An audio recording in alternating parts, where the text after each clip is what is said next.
Hi friends, welcome to crunch foodie corner. இன்றைக்கி நம்ம என்ன பார்க்க போகிறோம்னா உருளைக்கிழங்கு முருங்கக்காய் வறுவல் தான் பார்க்க போகிறோம். அதுக்கு ஒரு பேனில் எண்ணெய் சேர்த்துக்கோங்க. நல்லெண்ணெய் சேர்த்துருக்கேன் நான். அதில் பட்டையும் கிராம்பும் கொஞ்சமாக சேர்த்துட்டு நல்லா சாப் பண்ணி வச்சுருக்க ஆனியன் சேர்த்துக்கோங்க.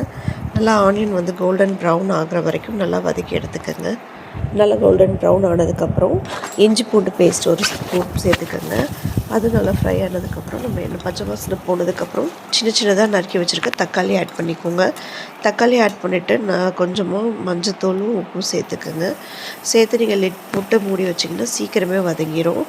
நம்ம வந்துட்டு 1/2 டீஸ்பூன் மஞ்சத்தூளும் இதில் 2 டீஸ்பூன் குழம்பு மிளகாத்தூளும் சேர்த்துருக்கோம். வேறு எந்த மசாலாஸுமே நம்மளோட சேனலை ரெகுலராக பார்க்குறவங்களுக்கு தெரியும், நம்ம அதிகமாக எந்த மசாலாஸுமே யூஸ் பண்ண மாட்டோம். ஸோ வெறும் மஞ்சத்தூளும் குழம்பு மிளகாத்தூள் வீட்டில் செஞ்சதை நம்ம ஆட் பண்ணிக்கிறோம். ஸோ ஆட் பண்ணி தேவையான அளவு தண்ணி ஊற்றி நல்லா லிட் போட்டு கொதிக்க விட்டுருங்க. ஸோ இதில் 2 விஷயங்கள் செய்யலாம் ஒரே டிஷ்ஷில். இப்போ இந்த ஸ்டேஜில் நம்ம தேங்காய் அரைச்சி ஊற்றினோன்னா இது முருங்கக்காய் உருளைக்கிழங்கு குழம்பு. இதே நம்ம வந்துட்டு இதே ஸ்டேஜில் கெட்டியாக விட்டு கடைசியாக மிளகுத்தூள் போட்டு இறக்கணுன்னா உருளைக்கிழங்கு முருங்கக்காய் வறுவல். ஸோ ஒரே டிஷ்ஷில் 2 விதமாக நம்ம செய்யலாம். இதை பாதியாக பிரித்து கூட நம்ம வறுவலுக்கும் எடுத்துக்கலாம், குழம்புக்கும் தேங்காய் அரைச்சி ஊற்றணும்னு வச்சுக்கோங்களேன். நல்லா கெட்டியாக குழம்பு ரெடி ஆகிடும். ஸோ இப்போ பாருங்கள், நல்லா கெட்டி ஆகிடுச்சு.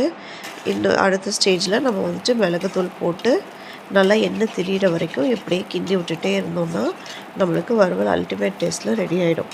ஸோ இது எல்லாருமே கண்டிப்பாக ட்ரை பண்ணுங்கள் ஃப்ரெண்ட்ஸ். ட்ரை பண்ணிவிட்டு உங்களுக்கு பிடிச்சிருந்துச்சுன்னா கமெண்டில் கண்டிப்பாக ஷேர் பண்ணுங்கள்.